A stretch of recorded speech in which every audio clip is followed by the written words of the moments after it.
Hey, how's it going, guys? Welcome back. How have you been? You know what? I ate so much junk food over the weekends and now I'm breaking out like crazy. I ate 6 donuts. I know it's 6 because I had ordered a dozen and I shared it with a friend. And then I bought an ice cream smoothie. And then in the evening, I just couldn't get enough of it, so I ordered another one, and this time the flavor was my favorite, the cherry ripe, I think. And then I had BTS meal, followed by not huge, but those stack, the red one, which is called Pringles. Yeah, I had the red Pringles, and it was so delicious. And now, what do I expect to see from myself? Anyways, have you been reading the news lately? Not that news, I mean the odd news section. No? Because I've got some juicy ones for you. And let's start with Mother Russia. Okay, let's see what Russia has to offer. So, pilot suspended after man ducked taped to helicopter and flown over field. And a Russian pilot is under investigation after a man was duct taped to the underside of a plane and flown above an airfield. It was concocted by Mikhail Litvin, a notorious internet star in Russia. In the shocking footage, his friend, 25, can be seen hanging high above the group from the bottom of a plane held on by a tape. Although there appears to be a more stable support around his midriff in the video, the rest of his body is secured with normal gaffer tape. Because F safety, right? All for the clout, as will be said by most young people. But really, I don't recommend anyone doing that because, logic. And then we go to Millionaire Talks. So this is again the same news outlet from metro.co.uk. So the headline reads, millionaires plan to chop down trees to save 2-mile journey to stables rejected. I wonder why. A millionaire has been forced to axe plan to save himself a 2-mile drive to his stables by cutting down protected trees at his Welsh home.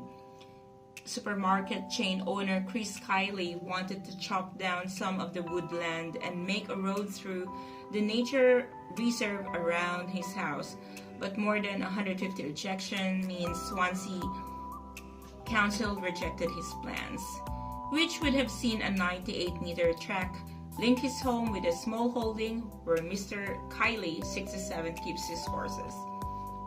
Millionaires gotta millionaires.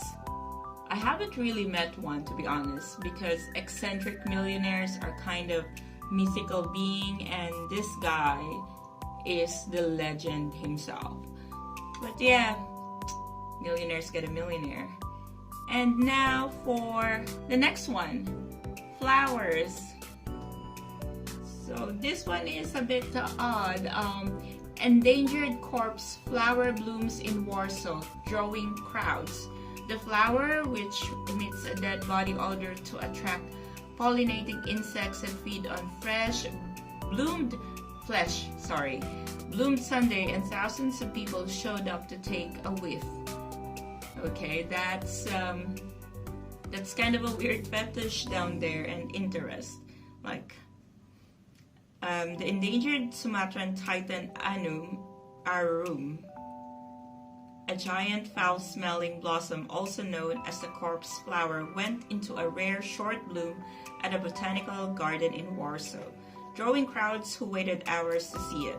The extraordinary flower, which emits a dead body odor to attract pollinating insects that feed on flesh, bloomed on Sunday. So it was already withering Monday. Interesting, because a flower gets more traction than any of our lives. And fun fact, this flower grows 3 meters in height. So that's like twice as high as me, and I'm like 1.6 meters, and wow, I'd be scared of seeing this flower more than interested, because first it gives off a bad corpse smell, and then it's bigger than me. Like, why would you not be scared? And then the highlight of this episode. So a guy got swallowed by a whale. And here is the news. Cape Cod lobster. I can't even pronounce right. Cape Cod lobster diver eaten by a whale spat out. A Cape Cod lobster diver is safe following a fluke encounter with a humpback whale that nearly made him the Leviathan's lunch. Michael Packard was diving to about 45 feet of water, and then I'm gonna say what he said. And all of a sudden, I just felt this huge bump and everything went dark. And I could sense that I was moving and was like, oh my God, did I just get bit by a shark? But no, he wasn't. He was swallowed by the whale, and it got dark, and he was spat out, and there was a witness, and he didn't really suffer any major injury. So that was the news. Like, how do you survive a whale? Apparently, this guy has his story, and if you still don't believe in Jonah's testament in the Bible, maybe it's about time you rethink your beliefs, I think. Anyways, that's all for today. I hope you learned something or got updated with the news of the world, and I'll see you tomorrow. Bye.